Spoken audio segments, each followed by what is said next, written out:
What's up guys, Noor here and welcome to Book of Showtime Chapter 18. As always, if you have a topic you'd like for me to cover for Book of Showtime, leave it in the comment section down below or anywhere you can reach me on social media or at the Book of Showtime Discord. Guys, I know it's been a while since the last Book of Showtime chapter and I want to thank you guys for sticking with me through my little break. It went a couple of weeks longer than intended because I was incredibly sick all of April and I'm just happy to be healthy and back doing Book of Showtime for you guys. So keep those topics coming, make sure to like and share and all that, and again thank you guys for all your support, and let's get into today's chapter. So back in chapter 14 we went over some WWE booking decisions I would change, and to be honest I knew as soon as I was making the episode that one chapter wouldn't cut it. There have been so many poor choices and fumbles in WWE over the years, and this might be a concept that we see revisited multiple times, so let's just jump right in. Number 1, Alberto Del Rio ends John Cena's US title reign. In 2015, John Cena would win the United States Championship by defeating Alexander Rusev at WrestleMania 31. He would then go on to have the greatest, and I really mean this, greatest stretch of matches in his career with the US Open Challenge every week. This made Monday Night Raw must-see TV because you knew you were going to get a tremendous match.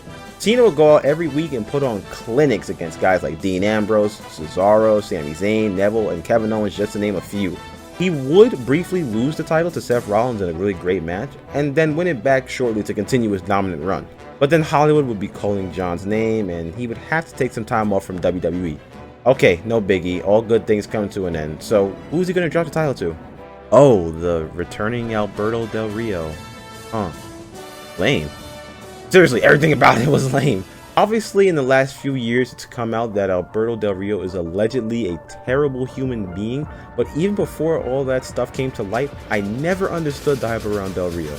I thought he was honestly one of the lamest stars in recent years, and despite how low-key decorated his WWE career is, he's always been an above-average worker to me, nothing more.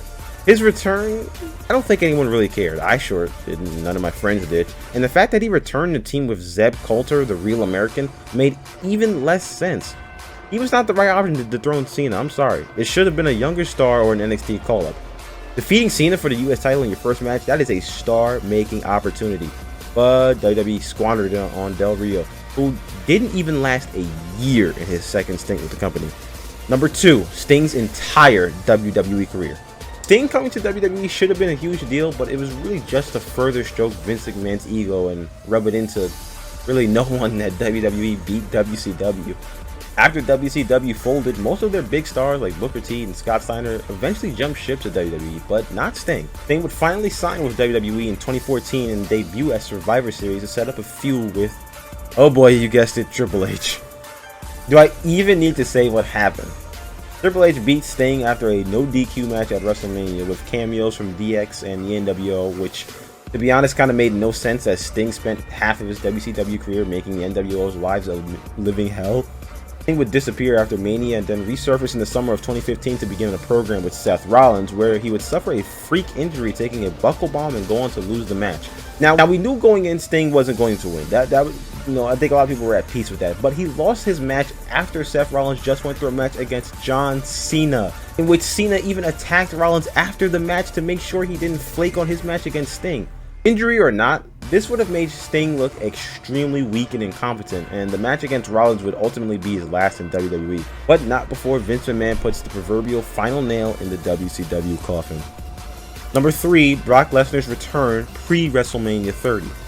Lesnar's return to WWE was a big deal. I remember waking up one morning checking Yahoo, that's where I have my email, and I saw that I was on the front page and I was like, oh man, that's crazy. I wasn't really watching wrestling like that, but that kind of made me want to watch wrestling again. Lesnar had unceremoniously departed WWE in 2004 after his infamous WrestleMania match against Bill Goldberg. Lesnar would eventually sign with the UFC and become a massive star, not to mention heavyweight champion, so when he came back to WWE in 2012, it would make sense if he was booked like the beast he was. But no, that didn't happen. Lesnar would go on to lose his very first match back against John Cena, who, now that I think about it and I'm saying it out loud, we can put him in the same boat as Triple H when it comes to booking, but I digress. Lesnar losing his first match back was ridiculous on its own, but then he would go on to feud with, you guessed it, Triple H. Lesnar would win the first match, a no DQ match, but then Triple H would get his win back in another case of WWE's 50-50 booking. While Lesnar would win the feud in a blow-off match taking place in a steel cage, the loss to Triple H really didn't do anything for either man's career. That, and I don't think he was booked as strong as he should have, even when he won his matches against Triple H, CM Punk, and The Big Show, en route to breaking Undertaker's streak at WrestleMania 30. Obviously, I know things change, and that probably wasn't the plan when Lesnar came back, have him beat Undertaker and break the streak, but still. I just don't think Lesnar should have lost at all if this was the long-term play, but hindsight is 20/20 and all that. Finally, WrestleMania 39, Night 2. Oh boy, where do I start? Listen, I'm gonna keep it a buck. I think Night 2 was a mess, and I almost made a chapter that night to discuss it, but I wanted to wait a couple of weeks to see if the decisions would mean anything. Let's go match by match because this entire night was pretty much full of misfires. I don't think Lesnar versus Omos should have opened the show, and I also don't think Omos should have lost here. WWE is running out of time to really sell us on Omos, and to be honest, he's done a lot of nothing in his WWE career. Even his tag title run with AJ Styles was largely forgettable. Obviously, the day of, I thought this was a bad choice, but now I see that going into the feud with Cody, Lesnar has to have momentum, I get that, but Omos needed something big, dude, and this was the time to do it. This women's showcase match, it was a bad idea, as it highlighted how few real tag teams exist within the women's division. Basically, every team was just somebody thrown together. The quality of the match was subpar, especially compared to the men's match the night before, which was arguably one of the best matches of the night.